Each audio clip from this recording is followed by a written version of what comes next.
It's my feel-good breakfast show.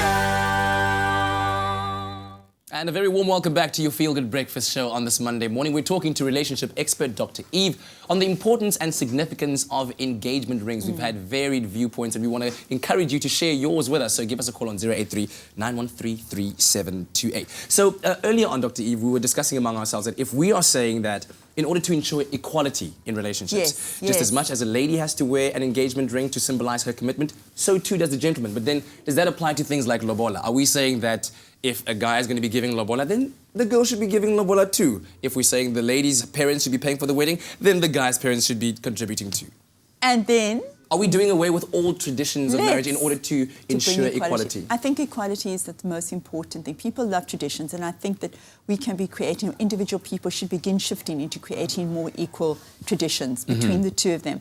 Also, I find that because people are getting married much older age, average age of about 28, 29 years old, they're delaying marriage even into the early 30s, is that a lot of people are paying for their weddings on their own and able to make more independent decisions, but they still obviously need to respect the culture of what the family says and how the families want to be involved in the wedding as well. But I like the idea of a woman also going to ask permission from his or her partner's family to say, can I have your daughter or your son's hand in marriage? I mean, let's just kind of equal the playing fields altogether so that we don't have this burden of responsibility on men, which I think is incredibly unfair, and the woman remains this waiting wilted flower, waiting to be asked to be married, you know, or waiting to be the one who wears the ring. I wonder if that's what it feels like for most women out there that have been, you know, in relationship for 10 years or so and the guy hasn't even said anything. Is that how women feel about it? Absolutely,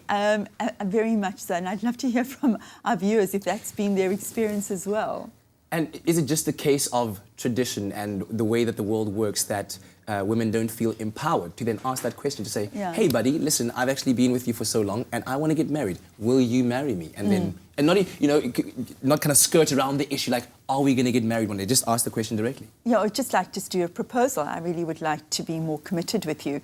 I really would like us to become engaged. I really would like us to be married. I would love that woman could voice that more instead of being the one who feels disempowered and having to be waiting to be asked this big question. You know, the sign of commitment, and I said so a few weeks ago on the show, the first sign of commitment of couples today is buying a house together.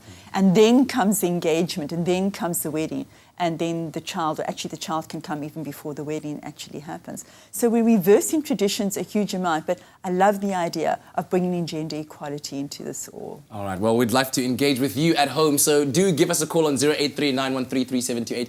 Let us know your thoughts on the significance or importance of engagement rings, and do you think guys should start wearing engagement rings too to symbolize their commitment to the relationship? We'll continue this chat with Dr. Eve in just a few minutes. Right now, over to you, Graham.